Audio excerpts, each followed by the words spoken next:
at the Gardens at Castle Rock. Well, we are halfway through another wedding season and it's been absolutely wonderful.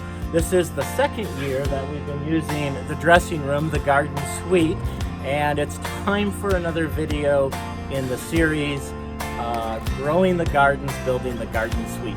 This time we're going to be talking about how we put the brick on there and all the little ideas and thoughts and design that went into figuring out how we were going to do the brick and what we were going to do there.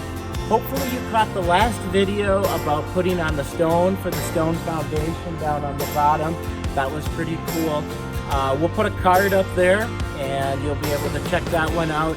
Make sure you check the whole series. At the end of the video, I'll put a link to the whole album or the whole playlist of all the videos that we've been doing about building this garden suite. Really appreciate that you take the time to watch the videos and follow along and just see what we're doing here at the gardens. Leave us a comment, subscribe to the channel, hit the bell, ding, something like that. All right, let's look at this video and see how we did all this brick.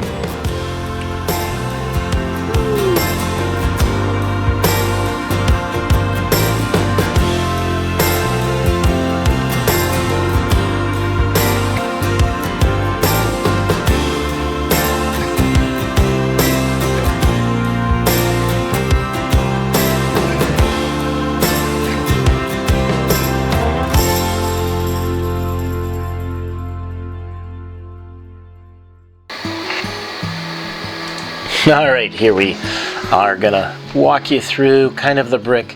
We kind of picked up where we left off from the stone itself when we put the stone foundation. All right, let's talk about the brick itself. We're gonna start there. As many of you know, there's all kinds of sizes of brick, 4 or 5 different kind of major, like an engineer mod, the queen. We chose a king size brick, which is a 3 by 3 by 10 inches, so it's a little bit longer. I wanted the building to have a feeling of turn of the century, turn of the last century, kind of the 1900s, not a specific exact date it was built, but kind of in and around there when trends, which also plays into the color of the brick. In Minnesota here, there's a city called Chaska, and Chaska is kind of a classic one of the first cities, major cities in the state. A lot of the brick that was used in that area was that yellow and then with some black pieces in there. That was chosen. There's also several buildings in Northfield that also have that same yellow hue. I knew for sure I did not want to put any red brick on there. Nothing against red brick. Okay, yeah, a little bit against red brick, but this wasn't going to be a red brick building, so we ended up with the yellow. Also in that design line, the grout itself or the mortar, turn of the century would have been a lot of limestone, so not so much Portland cement, and that lime is more white. So I actually used a blend of white cement and Portland mortar. So when you see some close-ups, and it's not going to be that way when you see it wet like this, the mortar is a lot whiter. In the rest of the areas we use straight up Portland cement, which will give a gray hue. Okay, a couple of the details. You can see that they're starting to do the first arch, or they did the first arch, and all of the pieces are above there.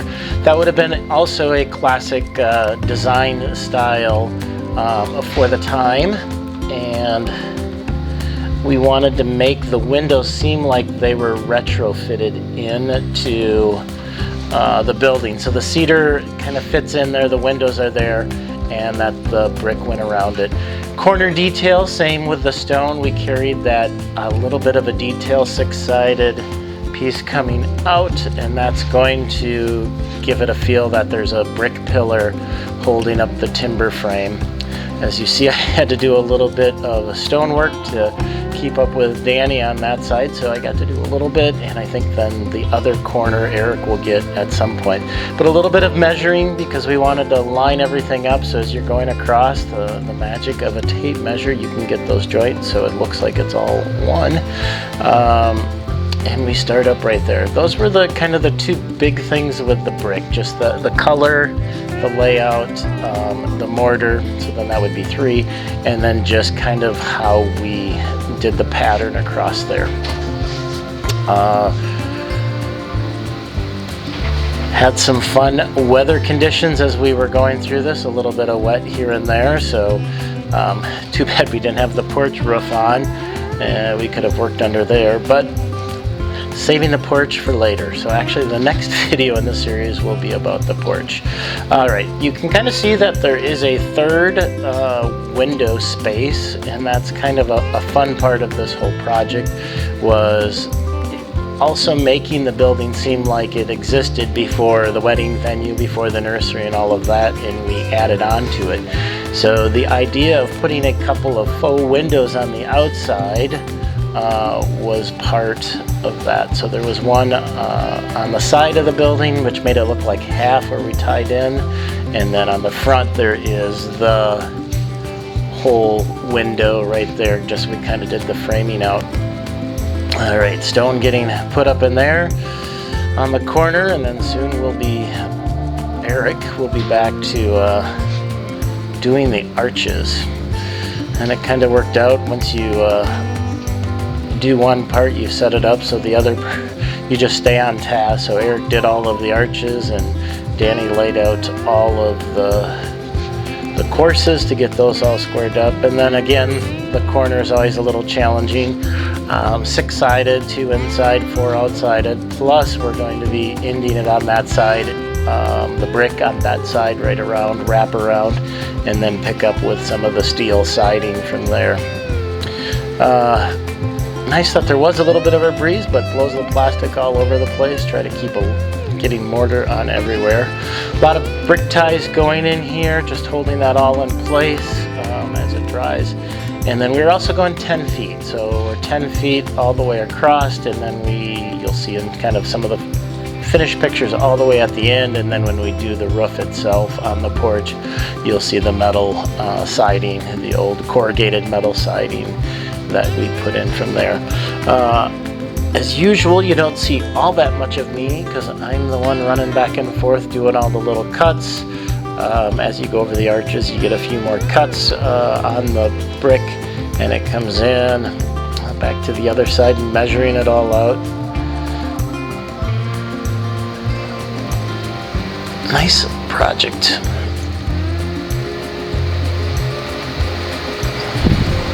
Kind of fun just to watch them do a little bit. I did cut a lot out, so you didn't get to see all of this.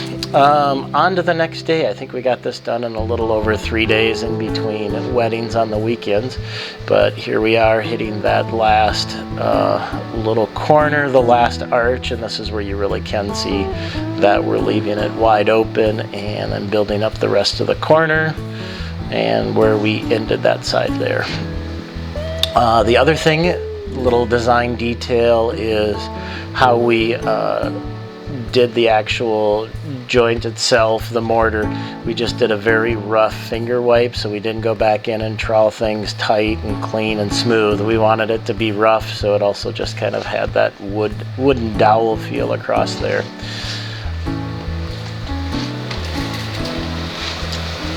And up we build.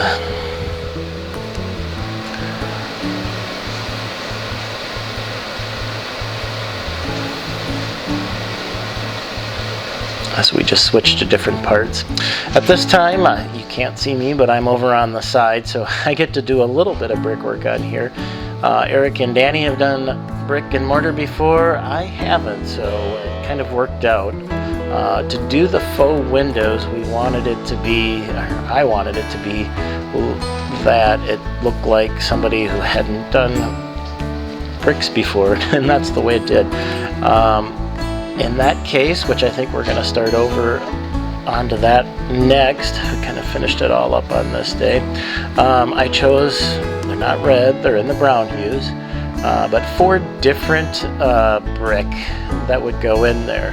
The concept was called up the brick mason and say, hey, go fill that window in, I don't care what you use. So they just grabbed a whole bunch of whatever was laying around, and filled it in. Also, we went with a gray, the Portland cement, so that's going to be a different color. You can see some of the white on the yellow bricks. Say hey, hi to Paul, the electrician there. And then I just slopped and pushed that mortar in to give it that feel like it was a building that just got it filled in. Works out kind of nice. There's a chain hanging up there you'll see in one of the final images. A lot of times the wedding dress gets hung there for photos, so it's pretty cool. Finishing up the faux window.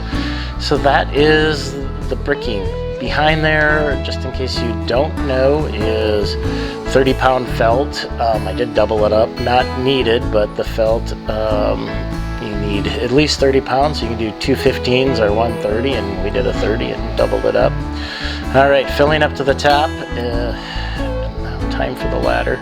It seemed to be a little bit of a warm day when we were doing this, so I think the dog Jackson came over and started hanging out with us a little bit in the shade. You'll see him, maybe not the best place to sit, but right underneath the ladder and the scaffolding. He'll show up here pretty soon. I must have gotten pulled away on a tour or something, and Danny went to town filling in a little bit more of the faux window. All the way up to the top, and then we can start cutting and filling in. There go the dogs. All right. Not that Danny couldn't have finished, but it was kind of fun to be the one to finish the mortar, or the brick and mortar going up. So my turn to get up on the ladder, get up on the scaffolding, and finish this out. All right, here we go.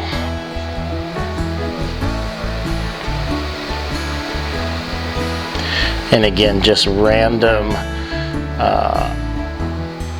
brick, 4 different sizes going in. Another pail of mud.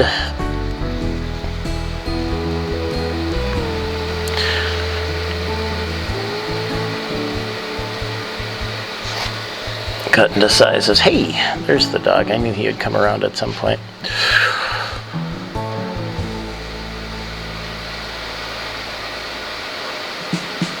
And up to the top. There we go. Now he's sitting underneath there.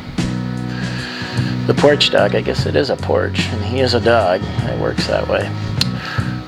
All right, and just kind of loose and sloppy cuts up on the top, and just filling it in with the mortar. Not trying to make it look pretty, but just trying to make it look functional. Hey, hi Jack.